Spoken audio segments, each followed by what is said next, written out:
Hi guys, so today I'm going to show you how to make hash brown pizza. I don't know why this hasn't been done before, but today's the day. So we like to use these shredded hash browns from Trader Joe's. They are literally just potatoes and dextrose, that's it. So get a bag, get a bowl, and you're just going to dump the whole bag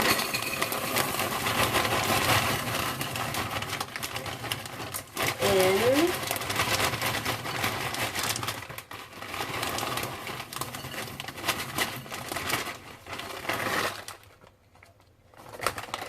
And they can be frozen or thawed out. These ones are frozen still, but it doesn't really matter. I don't know what that is. So I'm just going to take garlic on top, some onion,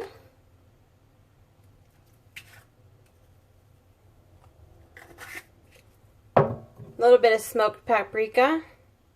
All of these are optional. If you don't use garlic or onions and you don't have smoked paprika, just leave them out. It's not that big of a deal. This one is just some sweet basil flakes. Again, optional. You don't have to add these. And then a little bit of salt. If you do low salt, no salt, just leave it out. And some black pepper. And then use your hands, make sure they're clean, and just kind of mix it all around. Get all the spices incorporated throughout the potatoes. So you can just stop here if you don't have zucchini, but one of my friends has a garden and she gave it to me, so we're going to use it. And all we're going to do is cut off the little end where it grew. And you're just going to shred it over the potatoes. Now, because not all zucchinis are created equal, some are tiny, some are gigantic. I like to do about half, but like I said, they're not all equal. So it ends up being about 30% zucchini and 70% potatoes, but it doesn't really matter. Use however much you want. Just keep in mind that it might take a little longer to bake because zucchini has a lot of water in it. So that's about good. And then you're just going to mix this in too. Carefully, not to dump the potatoes everywhere like I'm doing.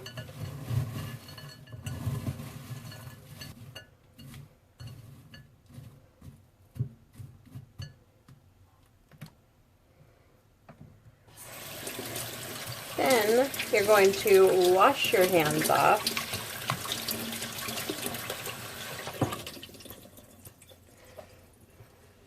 Whatever cookie sheet you want. This one is our pizza pan with some parchment paper on top of it. Parchment paper makes it so that it doesn't stick to everything. You're just going to dump the whole thing. And then you're just going to kind of make it into round shape, trying to get all the edges in. And no,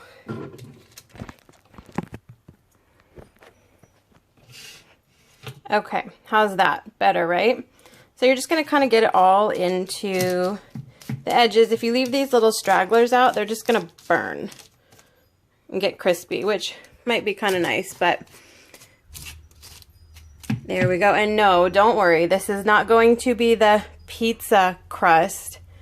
We're just cooking the hash browns. We literally are going to put them on an actual pizza crust. So these are all done, ready to go. Just put them in the oven and bake them till they're crunchy. So we're just going to slide them in, and we'll see you guys in about 35-40 minutes. So these are the pizza skins that we're going to use, which is weird that they call them pizza skins. It kind of creeps me out a little, but that's what they're called. Pre-made pizza dough. It's called a pizza skin. We use these. They're awesome. If you can't find them in this particular brand, just whatever vegan pre-made pizza dough you can find is fine. If you want to make your own, go ahead. I think that it actually works best on pre-cooked pizza dough. So if you are going to make your own, just pre-bake it before you put anything on it. So here it is. They come with pre-portioned out pizza sauce. We're not using that because we're making hash brown pizza. So we're going to use ketchup. And I don't like to go totally crazy as if it were sauce on a pizza, so I just kind of do like this, then like that, and call it good. Because I'm going to put a little more on top when it comes out. Okay, so then you're going to cut up a little bit of onion, or you can leave it out, again, if you don't do the onion and or garlic thing. So just a little bit.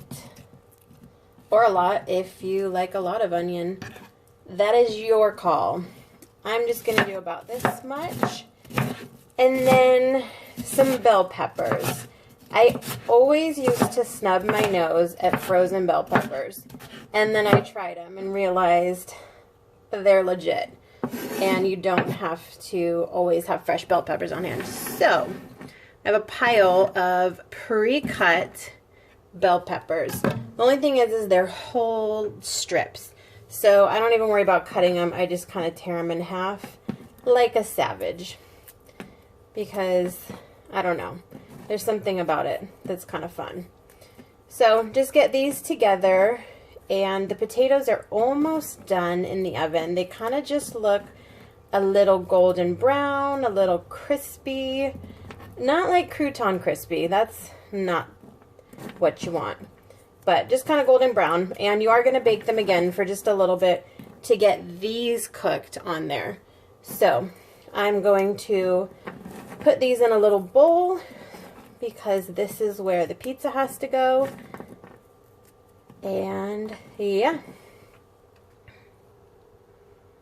We're going to check on the potatoes and ta-da! See, I told you, the ones that don't go in, they get burnt. So try to tuck them in as much as possible. But this is what it should look like when you take it out. A little toasty, a little golden brown. Spatula, like so. And you're just going to take heaping piles of this awesomeness and put it on top.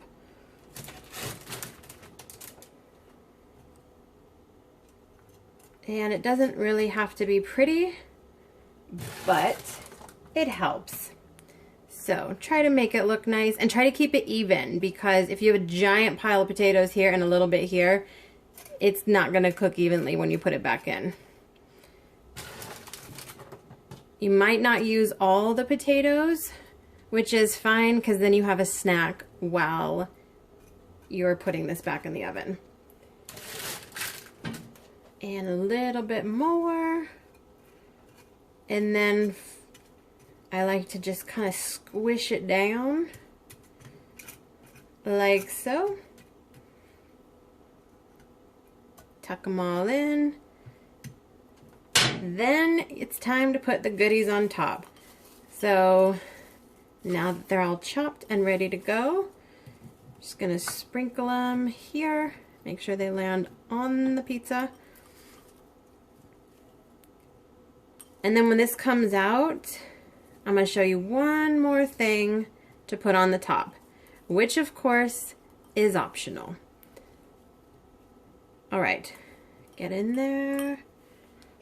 Done. So that's it. Then you're going to put it back in the oven and just try to put everything kind of evenly over the top. We're going to bake it for about 5-ish minutes.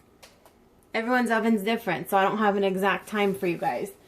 So you're gonna have to watch it. Now, because it's pre-done, you don't have to put it on a cookie sheet. You can just put it right on top of the oven rack. Ooh.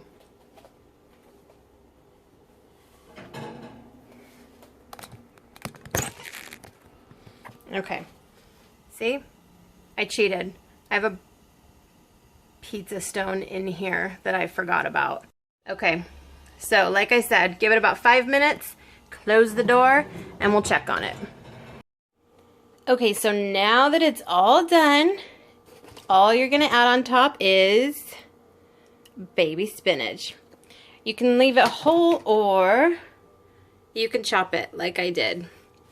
All you do is sprinkle it on top like confetti. It's a great way to get your greens in, and it tastes good, and it just makes it look pretty. So who doesn't like spinach? And if you don't, I don't know. You can add another green of your choice or just don't do it. But that's it, guys. So all that's left to do is cut it up and enjoy.